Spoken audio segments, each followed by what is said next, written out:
Oke, di sini saya Akila Fathia mengerjakan ujian praktek dari soal tipe D. Nah, di sini itu saya menggunakan yang pertama header filenya ada include IOStream. Nah, include IOStream ini biasanya digunakan untuk operasi input atau output standar, semisal seperti in atau out. Lalu di bawahnya itu ada include fstream. Di include fstream sendiri, di sini biasanya untuk membuka file atau membaca atau menuliskan file dari input maupun output. Nah, di bawahnya itu ada juga iomanip. Oke, selanjutnya di iomanip ini sebagai manipulasi input atau output. Nah, di sini tuh sebenarnya iomanip buat mempresisikan sebuah tulisan atau baris agar lebih presisi kembali. Semisal contohnya seperti set W atau set precision.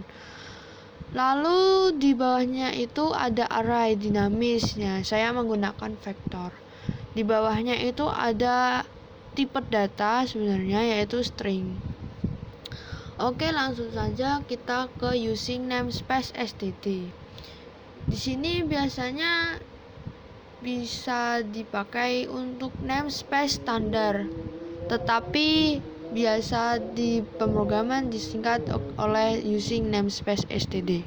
Oke, selanjutnya kita masuk ke setelah using namespace std, kita masuk ke struct siswa. Nah, di sini itu sebenarnya struct itu buat mengorganisir. Di sini ada keterangannya.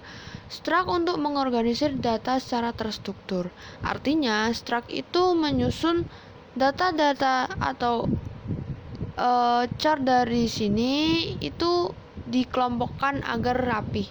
Di sini di dalam struct itu ibarat seperti sebuah locker dan kamu susun itu secara rapi. Nah, di sini ada string nama, alamat, NIM, kelas dan absen. Lalu di sini ada double, nilai ujian, nilai kuis dan nilai total. Nah, sebelumnya string itu sebenarnya untuk penggabungan dari satu baris teks dan digabungkan dengan karakter yang lain. Nah, di double sendiri itu sebagai penampil pecahan numerik. Di sini saya memilih double bukan berarti saya tidak memilih float. Nah, di double ini lebih bagus, tetapi dalam artian untuk float itu performanya lebih bagus karena ada floating point yang lebih intensif. Oke, kita lanjutkan setelah kita mengetahui apa itu variabel-variabel yang kita pakai nanti di pemrograman ini. Nah, selanjutnya adalah untuk mengetahui fungsi untuk menambah data-data yang kita perlukan seperti data untuk menambah siswa, memasukkan nilai dan lain-lain. Di sini ada yang pertama itu adalah fungsi untuk menambahkan data siswa terbaru. Nah, di sini itu ada yang pertama adalah void. Nah, sepahaman saya void itu untuk mengosongkan, dalam artian konteksnya itu mengembalikan nilai, yang artinya tidak menampilkan nilai. Jadi di sini bisa kita tahu bahwa void tambah siswa itu akan digunakan di bagian terakhir, yaitu di case di sini. Jadi di void sendiri itu nantinya ada dari void untuk menambah siswa, menampilkan semua data siswa, input nilai dan data keseluruhan nilai. Jadi void itu masih berhubungan dengan yang namanya case. Nah, di sini kita langsung saja ke bagian output, yaitu memasukkan nama siswa. Nah, di sini saya menggunakan getLine agar teks dalam baris tersebut dapat teratur. Lalu sama halnya dengan yang di atas, yaitu menggunakan getLine. Lalu sampai di bawah, yaitu masukkan nomor absen siswa. Saya tetap menggunakan getLine agar inputan teksnya itu rapi dan presisi. Oke, setelah kita dari void menambahkan data siswa, kita lanjut ke menambahkan siswa ke dalam vektor. Di sini itu siswa titik push underscore back itu sebenarnya push underscore back itu menyimpan, setahu saya menyimpan, lalu mengelola jumlah data nama itu tanpa ada batasan ukuran vektor. Lalu selanjutnya itu ada menyimpan data dalam file. Nah, di dalam file itu nanti formatnya seperti yang tertera di situ, yaitu nama depannya underscore absent.txt. Nah, jadi di sini menggunakan offstream yang berarti output file yang akan disimpan. Di sini seperti yang tertera pada formatnya, yaitu nama depan underscore absent.txt. Nah, itu nanti memuat jika file itu dibuka, itu akan muncul nama yang pertama, yang kedua itu ada alamat, lalu ada nomor induk, kelas, dan terakhir adalah nomor absen. Setelah ini dimasukkan, beberapa file output ini dimasukkan, itu kita baca dengan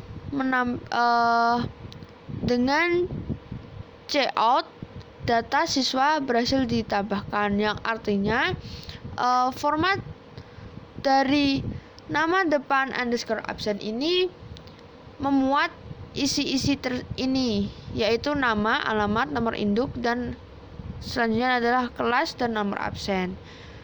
Jika salah satu ada yang gagal, maka akan terbaca gagal membuka file untuk menyimpan data siswa tersebut. Kita lanjutkan ke fungsi untuk menampilkan keseluruhan data siswa. Nah, di sini ada void kembali dikarenakan kita menggunakan case. Case itu sebagai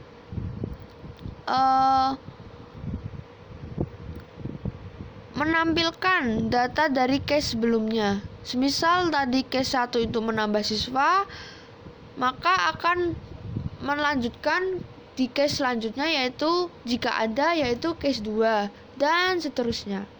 Sampai itu ada kata return yang berarti selesai. Oke, kita kembali ke yang tadi, yaitu menampilkan jumlah keseluruhan data siswa. Di sini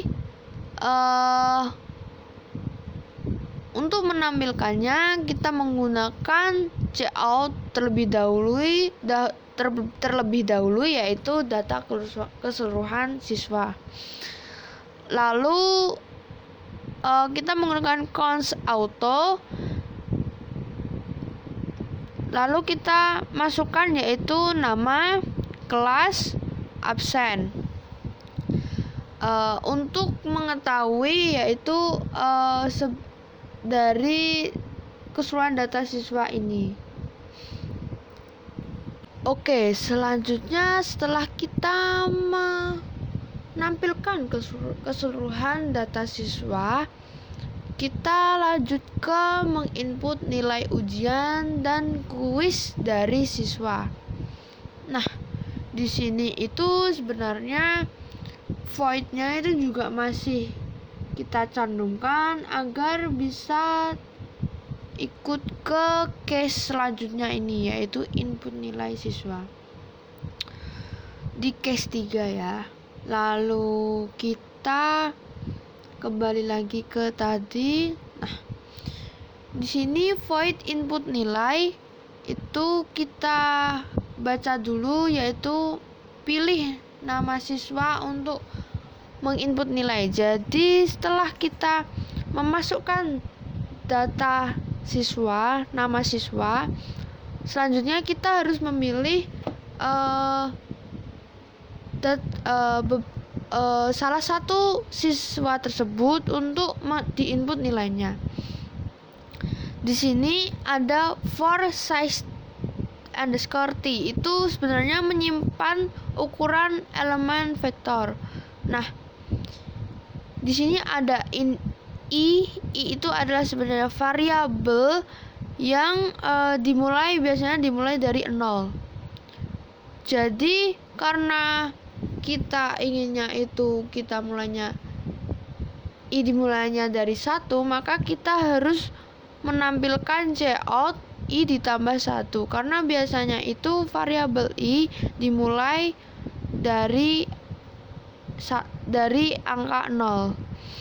Lalu di sini ada titik, itu sebagai pemisah. Selanjutnya kita masuk ke in pilihan. Nah, sebenarnya in pilihan ini data dari atas, yaitu masukkan nomor siswa. Data yang sudah kita input data nama awal siswa yang kita input pertama kali. Terus di sini saya ada cin untuk input lagi, yaitu pilihan ini. Di sini saya menggunakan cin ignore, itu di sini ada keterangannya, yaitu membersihkan new line dari buffer. Sebenarnya buffer itu adalah seperti slice n atau garis miring n, itu disimpan juga di buffer. Nah, jika slice n itu tidak dibersihkan atau tidak ditampilkan cin ignore, maka karakter tersebut bisa saja mempengaruhi pembacaan program selanjutnya. Oke, selanjutnya setelah kita menampilkan in pilihan, cout masukkan nomor siswa, yang artinya kita harus output masukkan nomor siswa dengan menginput pilihan. Kita lanjut ke pilihan lebih dari sama dengan 1, yang artinya pilihan tidak kurang dari 1. Itu dipastikan bahwa pilihan harus lebih besar atau sama dengan 1. Lalu selanjutnya di sini ada bentuk dan, operasi dan 2 kali. Di sini artinya bahwa kedua kondisi itu, operator dan itu menyatakan harus benar untuk seluruh pernyataan itu jadi benar. Jadi intinya pernyataan dari sebelah kiri dan sebelah kanan itu agar benar gitu. Selanjutnya ada static case in, itu memeriksa apakah pilihan itu jumlah elemennya dalam vektor itu besar atau tidak. Selanjutnya kita masuk ke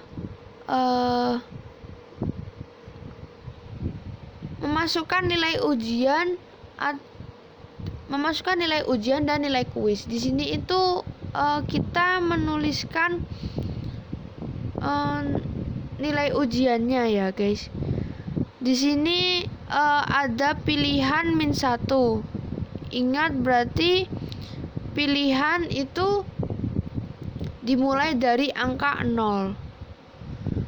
Selanjutnya sama dengan nilai ujian, nilai kuis, itu pilihan juga dimulai dari 0.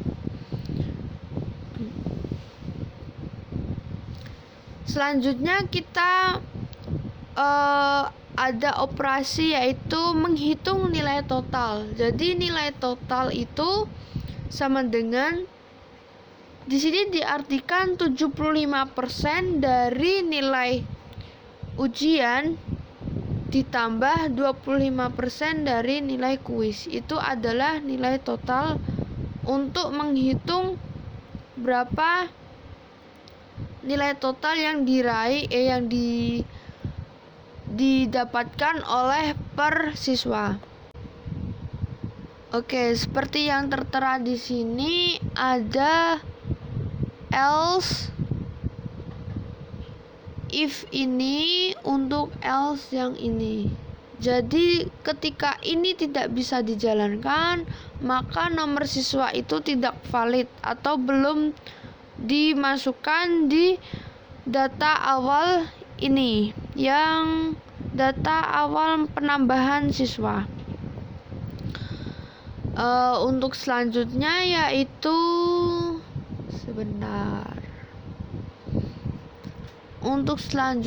yaitu menampilkan keseluruhan data nilai siswa. Di sini itu juga menampilkan void yang artinya kita juga mendapati case yang selanjutnya, yaitu case nomor 4. Jadi seperti biasa kita harus menampilkan dengan konvektor ini ya untuk tipe datanya. Lalu menampilkan cout dari data keseluruhan nilai siswa. Di sini ada for untuk menampilkan data-data dari yang telah kita peroleh, yang telah kita masukkan, di file txt ini. Untuk selanjutnya di file txt ini bisa kita tampilkan kembali di terminal nantinya. Ini nanti bakal muncul di terminal. Lalu setelah itu ada integral main, yaitu vektor. Di sini ada vektor untuk menampilkan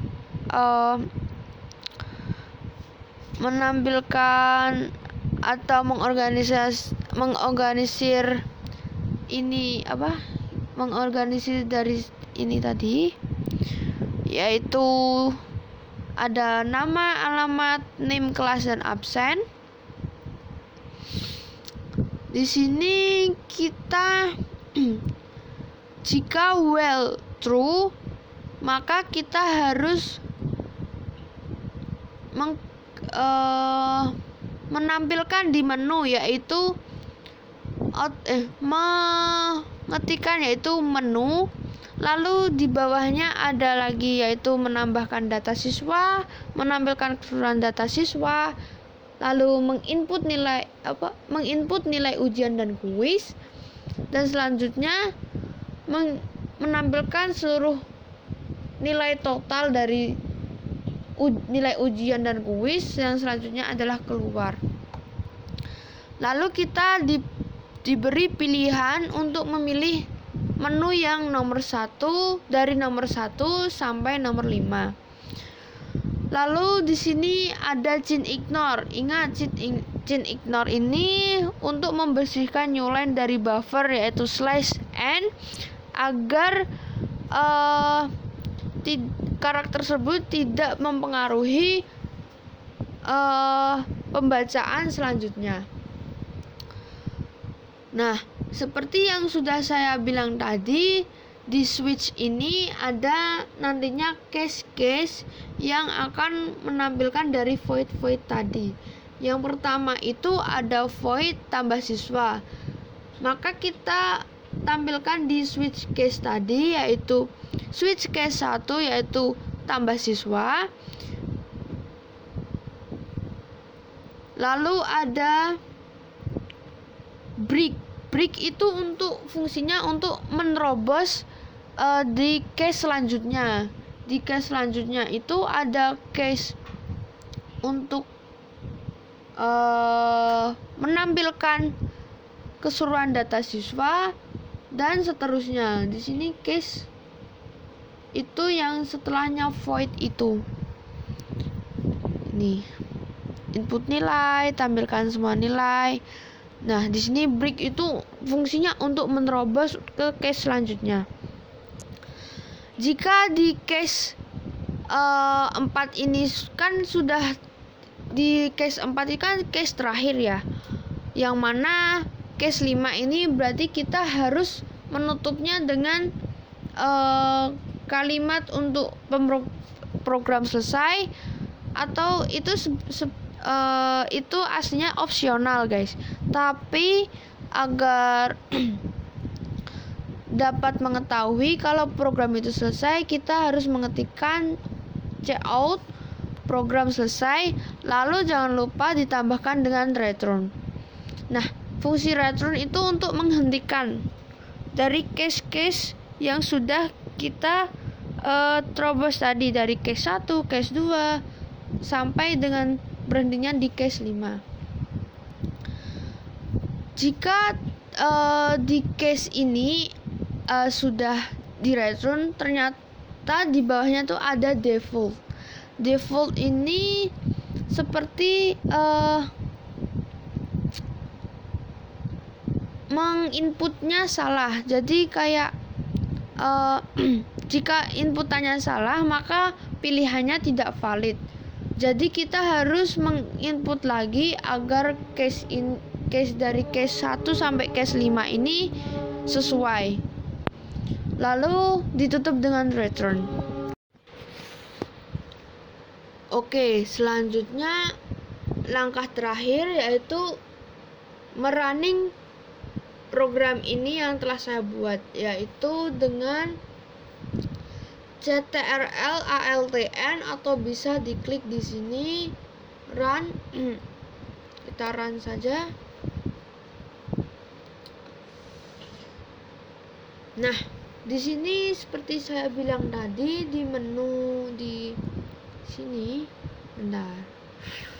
di integer main itu akan memunculkan menu-menu, yaitu seperti tambah data dan lain-lain. Coba kita pilih menu, yaitu menambahkan data siswa terlebih dahulu. Semisal kita masukkan nama saya, yaitu Akila Fadia Haya. Di sini ada perintah untuk memasukkan alamat. Misalnya saya tulis Jalan Nangka. Lalu ada nomor induk atau NIM siswa, yaitu NIM nomor induk siswa. Semisal saya ketik 434230304, yaitu NIM saya. Selanjutnya yaitu memasukkan kelas siswa. Saya klikkan saja RE1D. Lanjut ada untuk memasukkan nomor absen siswa. Di sini saya masukkan nomor absen saya, yaitu nomor 4. Otomatis ada di sini ada file txt yang muncul. Di sini ada seperti di format tadi, ada nama Akila, terus underscore nomor absen. Selanjutnya kita mencoba menambahkan data siswa kembali. Saya random saja ya. Sini saya coba menuliskan Zoe, nama siswa Jalan Sukun. Di sini 434 2 kelas RE 1D misalnya. Lanjut ke nomor absen. Di sini otomatis ada keterangan untuk nama selanjutnya. Lalu kita bisa memilih nomor 2, yaitu untuk menampilkan keseluruhan data siswa yang telah saya input tadinya. Seperti ini. Misalnya nama ini Akila, kelas R1D, absen nomor 4, dan seterusnya. Selanjutnya langkah selanjutnya yaitu menginput nilai dari data-data siswa yang telah kita masukkan tadi, yaitu kita mencoba klik menu nomor 3. Misalnya di sini ada pilihan nomor 1 sama 2. Jadi kita harus memilih nomor siswa itu tadi nomor 1 misalnya. Nilai ujiannya misalnya kita random saja, 90. Nilai kuisnya juga 90. Nah, otomatis di sini akan ada file yang muncul di sebelah kiri, yaitu bentuk formatnya seperti ini.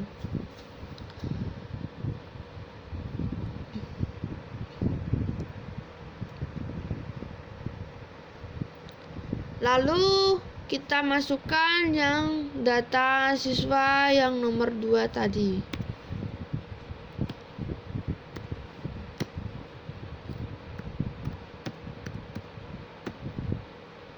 Nah, otomatis data siswa tadi juga tertera pada bar kiri ya. Nah, di sini langkah terakhir itu untuk menampilkan keseluruhan data nilai siswa yang telah kita inputkan secara satu persatu tadi. Kita coba pilih menu nomor 4. Nah, di sini tertera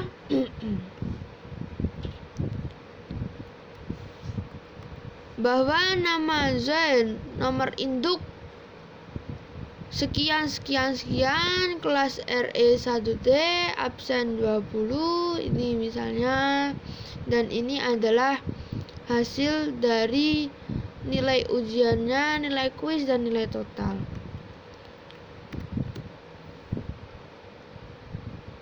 Ini. Lalu ini juga ada data siswa yang sebelumnya juga, ada nama saya misalnya. Jika sudah, kita boleh pilih menu nomor 5, yaitu keluar. Dan program sudah selesai. Begitulah rangkaian dari tipe soal D yang saya buat.